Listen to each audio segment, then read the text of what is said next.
श्री विजयनगर की इस online class में आपका हार्दिक स्वागत, अभिनंदन।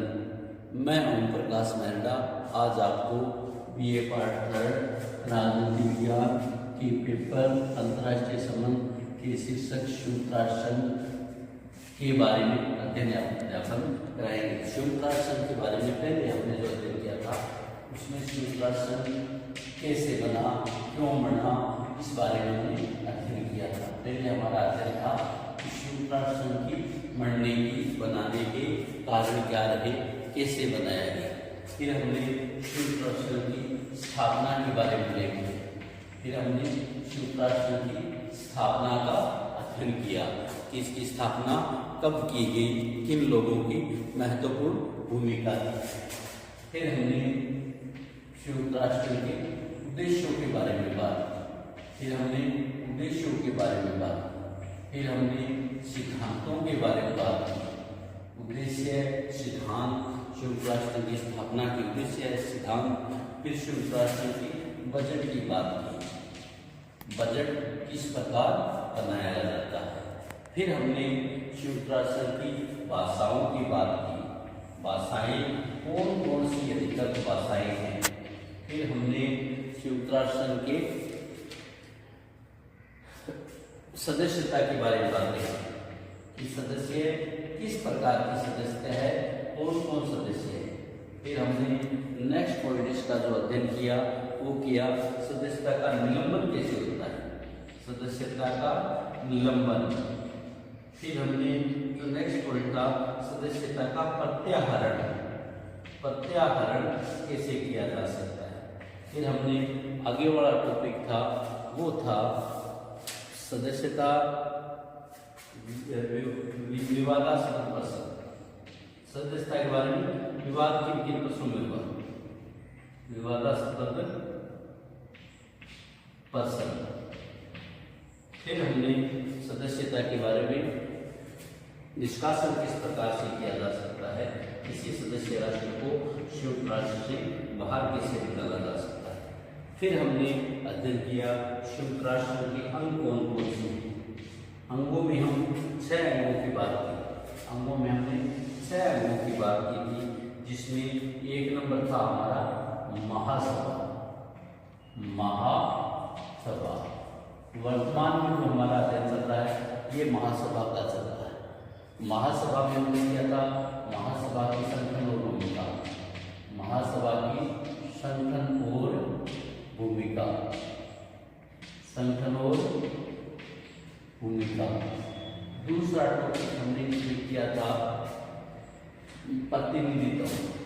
महासभा में प्रतिनिधित्व किन को दिया जाता है, प्रतिनिधित्व। तीसरा हमारा था मतदान प्रक्रिया, मतदान प्रक्रिया। और चौथा हमारा था चार्टर, चार्टर। पांचवा हमारा था अधिकार और कर्तव्य, अधिकार एवं कर्तव्य। और छठा जो हमारा टॉपिक था इसमें वो था ऐच्छिक तथा अनिवार्य कार्य, ऐच्छिक तथा अनिवार्य कार्य। और 7वां जो टॉपिक था वो था हमारा महासभा की समितियां, महासभा की समितियां। और 8वां जो टॉपिक था हमारा वो था महासभा का अधिवेशन, महासभा का अधिवेशन, अधिवेशन। इस प्रकार इसको एक बार पुनः देख लीजिए।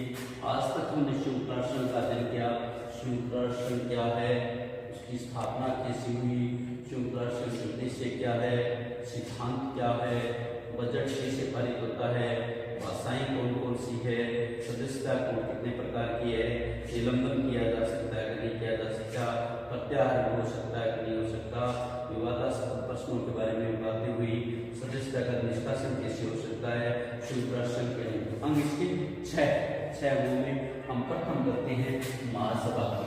प्रथम करते हैं हम महासभा की। महासभा की संगठन व भूमिका, महासभा का प्रतिनिधित्व, महासभा में मतदान प्रक्रिया, महासभा का चार्टर, महासभा की अधिकार और कर्तव्य,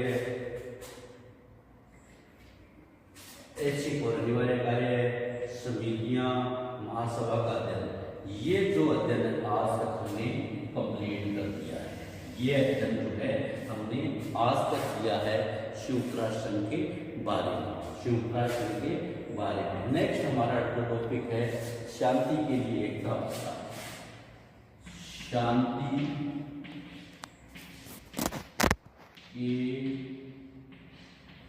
लिए एकता प्रस्ताव। शांति के लिए एकता प्रस्ताव, ये बड़ा महत्वपूर्ण पॉइंट है।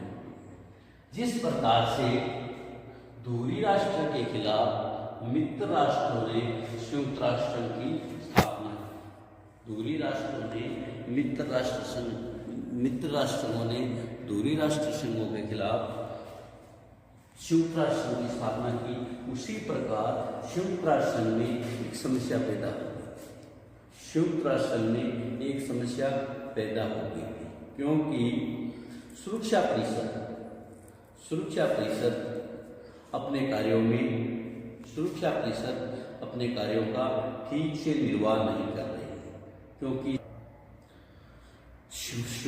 एकता प्रस्ताव की प्रक्रिया उस समय शुरू हुई जब संयुक्त राष्ट्र संघ की स्थापना की गई थी और आए दिन आने वाली मीटिंगों में, हर मीटिंगों में सोवियत संघ वीटो की कार्रवाई द्वारा, उत्तरी कोरिया द्वारा की जाने वाली कार्रवाई के पक्ष में वीटो करता था। तो इसलिए इस विश्व शांति की स्थापना को और अधिक मजबूत करने के लिए और अधिक सुदृढ़ करने के लिए संयुक्त राष्ट्र संघ महासभा ने 3 नवंबर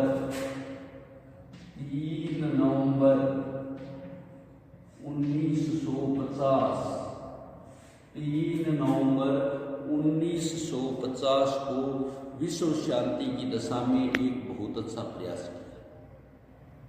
जिस दिन क्या था, इस दिन क्या हुआ, 3 नवंबर 1950 को, इस दिन संयुक्त राष्ट्र महासभा ने शांति के लिए एकता प्रस्ताव प्रस्तुत किया और इस एकता प्रस्ताव ने सफलता दिलाने में अमेरिका का महत्वपूर्ण योगदान दिया। हालांकि अमेरिका ने शांति और सुरक्षा की शक्ति का सफल बनाने के प्रयास किया। सोवियत संघ ने अमेरिका के इस प्रयास का बहुमत से दुरुपयोग किया। इस प्रस्ताव के फलस्वरूप, ये जो हमारा प्रस्ताव था, इसके फलस्वरूप सामूहिक कार्रवाई द्वारा एकता प्रस्ताव विश्व के बाकी देश संयुक्त राष्ट्र संघ के इस जो एकता के प्रस्ताव द्वारा विश्व के सभी देशों में अमेरिका और रूस अपने वीटो का दुरुपयोग न करे, इसलिए एकता प्रस्ताव पारित किया गया। और इस एकता प्रस्ताव में उत्तरी कोरिया की कार्रवाई को रोकने के लिए, साम्यवाद चीन को आक्रमणकारी घोषित करने के लिए सामूहिक रूप से कार्रवाई की गई और इस सामूहिक कार्रवाई को हम शांति की एकता प्रस्ताव कहते हैं या शांति के लिए एकता प्रस्ताव करते हैं, जिसमें बाकी विश्व के सभी देशों ने एकता के प्रस्ताव पारित किया, जो कि इसमें एक महत्वपूर्ण कदम था। शांति के लिए एकता प्रस्ताव में 5 धाराएं हैं। शांति के लिए प्रस्ताव में 5 धाराएं हैं। कौन कौन सी 5 धाराएं हैं वो देखिए। नंबर 1 शांति की एकता प्रस्ताव में यह धारा निश्चित की गई, सुरक्षा परिषद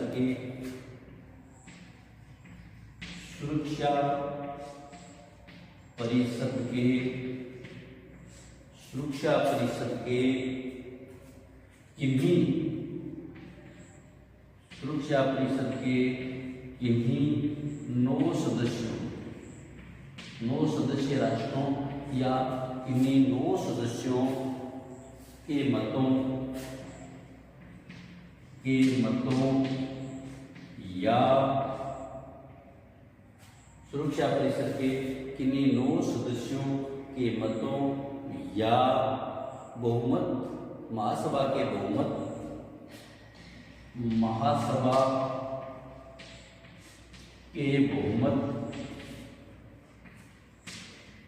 महासभा के बहुमत सदस्यों द्वारा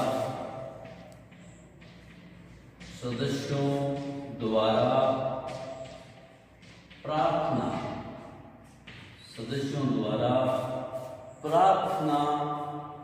किए जाने पर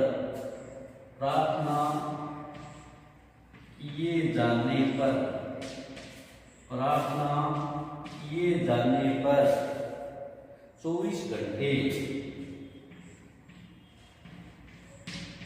घंटे की अलग सूचना 24 घंटे की अलग सूचना पर महासभा का अधिवेशन बुलाया जा सकता है। महासभा का अधिवेशन बुलाया जा सकता है।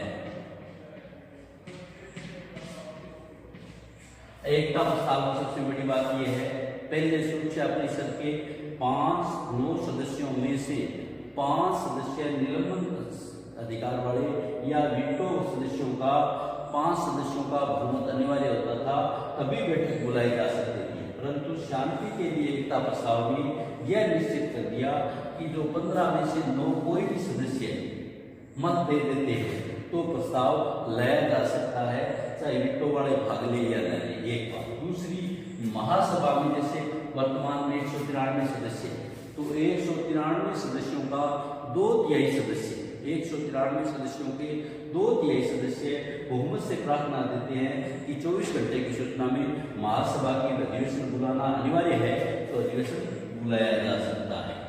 दूसरी जो धारा है, दूसरा जो उसमें कानून है, प्रस्ताव में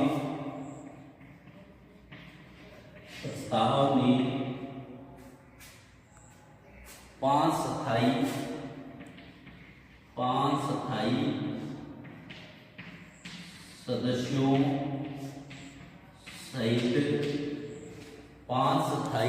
सदस्यों सहित 14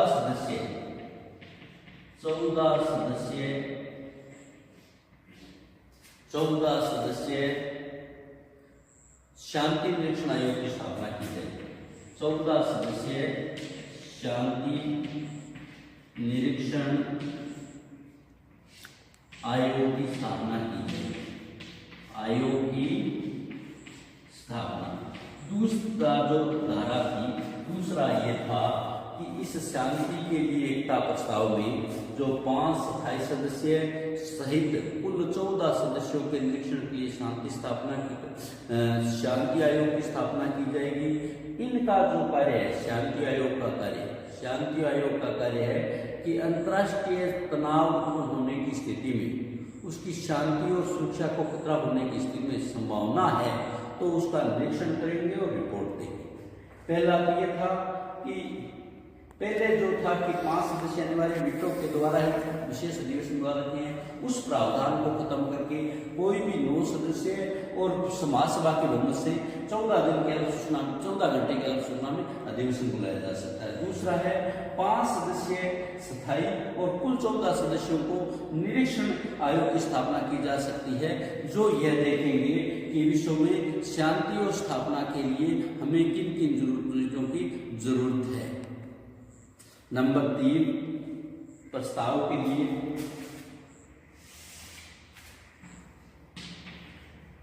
प्रस्ताव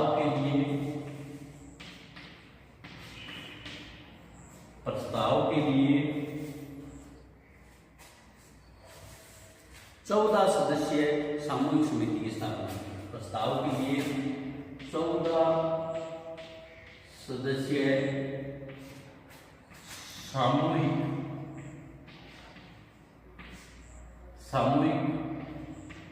परिषद की स्थापना की। परिषद की स्थापना। तीसरी धारा इसकी ये कहती है शांति के लिए एकता प्रस्ताव। शांति के लिए एकता प्रस्ताव में तीसरी ये कहती है कि 14 सदस्य सामूहिक परिषद की स्थापना की जाए। 14 सदस्य कौन से होंगे? वही 14-15 में से 14 सदस्य जो संयुक्त राष्ट्र संघ की सुरक्षा समिति में 14 सदस्य, इनका संबंध अंतर्राष्ट्रीय शांति और सुरक्षा के लिए, निशस्त्रीकरण के लिए अपने सुझाव देना कि किस प्रकार से किया जाएगा। नंबर 4 प्रस्ताव में सिफारिश की गई। प्रस्ताव में सिफारिश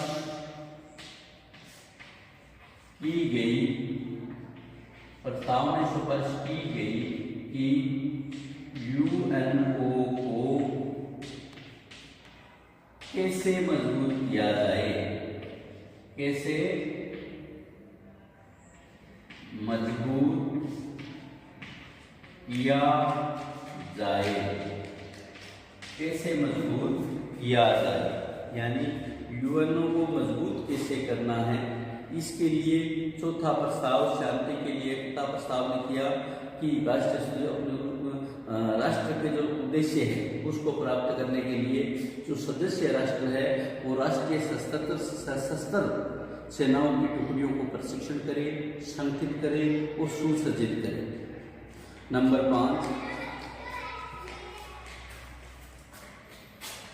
5 यूएनओ के सिद्धांत एवं उद्देश्यों को सुदृढ़ करना। 5वीं मुख्य धारा ये थी कि जो विश्व शांति के लिए उसके उद्देश्य है आर्थिक स्थिरता है, सामाजिक स्थिरता है, सामाजिक प्रगति है, उसके लिए उन्होंने इस बात का विशेष ध्यान दिया कि कैसे अपने इसकी करना है। नेक्स्ट है हमारा छोटी असेंबली। छोटी असेंबली 1947 में सुरक्षा परिषद के स्थायी सदस्यों के उग्र विरोध तथा वीटो के प्रयोग के कारण ऐसा गतिरोध उत्पन्न हो गया था कि सुरक्षा परिषद ने युद्ध और आक्रमणों की आशंकाओं से भयभीत विश्व को सुरक्षा पाने और शांति बनाए रखने के लिए आशाओं को पूरा होना असंभव प्रतीत हुआ, क्योंकि सुरक्षा परिषद के स्थायी सदस्यों का अपेक्षित सहयोग नहीं मिल रहा था। इसलिए संयुक्त राष्ट्र अपने उद्देश्यों को पूरा करने, विश्व शांति करने के लिए भयभीत हो रहा था। अतः महासभा ने जो ये नवीन परिस्थितियां पैदा हुई, कौन सी नवीन परिस्थितियां कि संयुक्त राष्ट्र को जिस उद्देश्य के लिए स्थापित किया गया था, विश्व शांति और अंतर्राष्ट्रीय सुरक्षा, उस पर खरा नहीं कर रहा था। इसलिए जो नवीन परिस्थितियां पैदा हुई थी, उन नवीन परिस्थितियों को दूर करने के लिए 13 नवंबर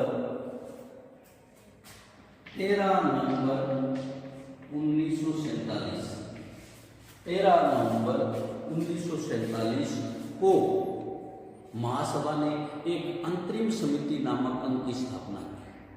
अंतरिम समिति नामक एक अंग की स्थापना की। महासभा के एक छोटे संघ की स्थापना की। इस छोटे सभा का नाम, जो बहुत छोटी थी, इसलिए इस छोटी सभा का नाम छोटी असेंबली रखा गया। समझ गए भाई? 1947 के सुरक्षा परिषद के साथ उनका सहयोग नहीं करने, बार बार वीटो का प्रयोग करने के कारण संयुक्त राष्ट्र महासभा को ऐसा लगा कि संयुक्त राष्ट्र अपने उद्देश्यों को पूरा नहीं कर रहा है। इसलिए 13 नवंबर 1947 को अंतरिम समिति नामक एक सहायक अंग की स्थापना की और उस सहायक अंग को ही हम छोटी असेंबली कहते हैं। इस प्रकार ये छोटी असेंबली की हम बात कर रहे थे कि जब 13 नवंबर 1947 को संयुक्त राष्ट्र महासभा को यह लगा कि विश्व की सुरक्षा परिषद के स्थायी सदस्यों द्वारा बार बार वीटो का प्रयोग करना और अंतर्राष्ट्रीय शांति और सुरक्षा की दिशा में कार्य नहीं करना, इसलिए एक अंतरिम समिति गठित की गई। 13 नवंबर 1949 को एक छोटी सी अंतिम समिति गठित की गई, उसे ही छोटी समिति कहते हैं। एक बार हम पुनः देख लेते हैं। आज तक तो हमने अध्ययन किया संयुक्त राष्ट्र संघ, स्थापना, उद्देश्य, सिद्धांत, बजट, भाषाएं, सदस्यताएं, निलंबन, सदस्यता का निलंबन, सदस्यता का प्रत्याहार, सदस्यता के बारे में विवादास्पद प्रश्न, सदस्यता का निष्कासन, सदस्यता महासभा के संयुक्त राष्ट्र संघ के अंगों में हम पहला करें तो महासभा में हमने संगठन, भूमिका, प्रतिनिधित्व, मतदान प्रक्रिया, चार्टर, अधिकार, कर्तव्य, ऐच्छिक अधिकार, अनिवार्य अधिकार, समितियां और महासभा का अधिवेशन, ये हमने आज तक कंप्लीट कर दिया। कल तक सुनो। आज जो हम कर रहे हैं शांति के लिए एकता प्रस्ताव। विश्व के देशों को 3 नवंबर 1950 को यह लग रहा था कि रूस द्वारा बार बार उत्तरी कोरिया के लिए वीटो का प्रयोग किया जाता है, इसलिए उन देशों ने, विश्व के अधिकांश देशों ने शांति के लिए एकता प्रस्ताव पारित किया। उस शांति के लिए एकता प्रस्ताव में 5 धाराओं का उल्लेख किया गया। पहले जो हम अधिवेशन बुलाना था उसके लिए 5 स्थायी सदस्यों की मतदान में शामिल होना आवश्यक था। इसमें इन्होंने ये कहा कि सुरक्षा परिषद के 15 में से कोई 9 सदस्य या महासभा द्वारा प्रमुख द्वारा प्रार्थना किए जाने पर 24 घंटे की अलग सूचना पर महासभा का अधिवेशन बुलाया जा सकता है। दूसरा था कि प्रस्ताव के 5 स्थायी सदस्य 14 सदस्य शांति निरीक्षण आयोग की स्थापना की जाएगी, जो इस बात की जांच करेगी कि जिस स्थिति में अशांति की आशंका है क्या वह वास्तविक है तो उनको किस प्रकार से किया जा सकता है। तीसरा है प्रस्ताव के लिए 14 सदस्य सामूहिक परिषद। इसमें ऐसी परिषद की स्थापना की जाएगी कि विश्व में अंतर्राष्ट्रीय शांति और सुरक्षा के लिए संयुक्त राष्ट्र संघ का स्थापना की गई है, क्या वो सही प्रकार से कार्य कर रहे हैं। नेक्स्ट नंबर 4 है प्रस्तावना की सिफारिश की गई कि प्रत्येक की गई कि यूएनओ को कैसे मजबूत किया जाए। 5वां है यूएनओ के सिद्धांत और उद्देश्यों को सुदृढ़ करना।